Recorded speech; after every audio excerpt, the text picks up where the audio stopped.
Welcome to another statue unboxing. Today we are going to be doing this great 1/10 scale statue by Iron Studios of the Silver Samurai. So let me show you some of this box art right here. You got the great big artwork there on the front, which is definitely going to go get placed somewhere. You just have a plain Silver Samurai, red logo, boom, right there. Picture of the statue right there. Beautiful stuff. And a nice silhouette of it right there in black and white. Very, very cool. And on the top, you just have Silver Samurai with the X-Men logo. But let's get straight into this and see if everything's intact and see how this statue comes out. All right, this comes packed in your standard Iron Studios styrofoam here. I went ahead and cut it up already, and that way I could easily get in there.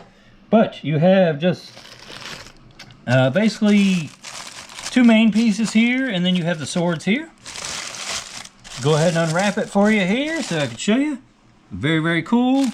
Go ahead and get Silver Samurai unwrapped. Oh, look at that. That's awesome. And then we'll do the swords here in a little bit. But I'm going to go ahead and put him together, get them all set up, and then I'll show you what he looks like on the turntable. Alright, before we get him all put together here, I'm going to show some of this off to you here. But you have basically the Sentinel arm base. I can't hold it for too long because it's pretty heavy.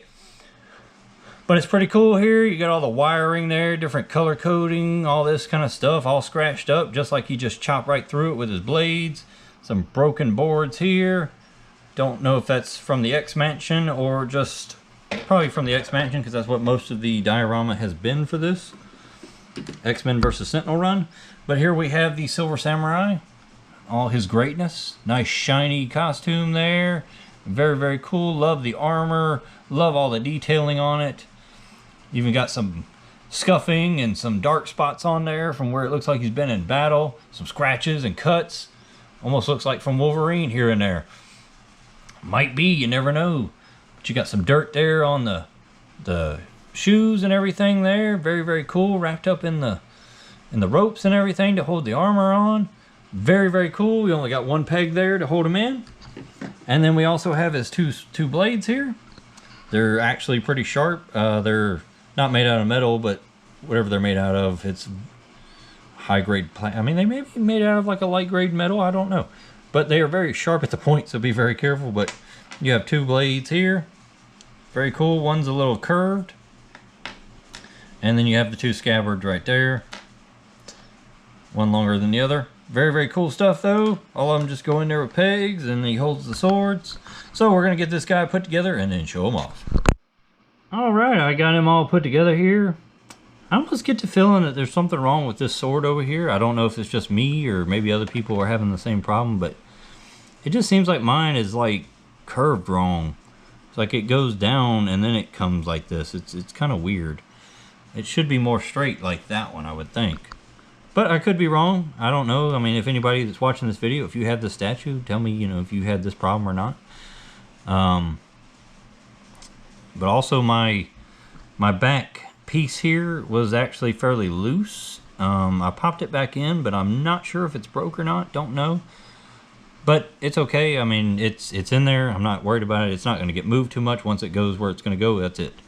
But very cool statue. I do like how dynamic it is with him in his, like, I'm getting ready to attack pose. Very, very cool. He is a little cross-eyed. I don't know if you can pick that up. So that's interesting in itself. But very cool. He's going to look very good next to Omega Red up here on my shelf. But overall, very good statue. Cannot complain.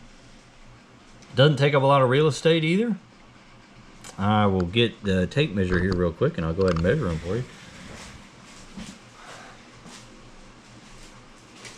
But he is basically almost 8 inches wide, and let's see, the top of his hand there, about 10 inches. Like I said, does not take up a lot of space. But very, very cool. Glad to have him in the collection. Now I will say these here, there is no instructions, or at least I didn't get instructions with mine, so I'm just kind of going off the box art there. I'm assuming that all this is correct. If it's not, it all fits, so we're just gonna go with it. Nothing's falling out, nothing's wanting to come out. There is 2 magnets that hold these in on the little pins. The blades just, you know, go into his hand and they just sit there with friction. If you didn't, you know, you wanted to make sure it didn't fall out. I guess if you moved it a lot, you could probably put some blue tack on it or something. He was a little tight going in, but that's not a bad thing. The peg did go in there. You had to kind of jimmy it a little bit, or shimmy it a little bit also. But once he goes down, his foot's not completely flush, but it's all right. You don't really notice it because of the angle. His other foot has a little indentation over there that it goes in. But like I said, overall, very good statue. I love all the weathering. I love the destructed sentinel piece here, the broken boards. But, you know, of course, star of the show is the Silver Samurai himself. All the wrappings, the silver armor, all of that, the red pops. I mean, it is just a beautiful statue. Very pleased with it, very happy with it. So, I hope that you enjoyed this video. I want to thank you for watching. Hope that you have a great day. Prime is out. Zash.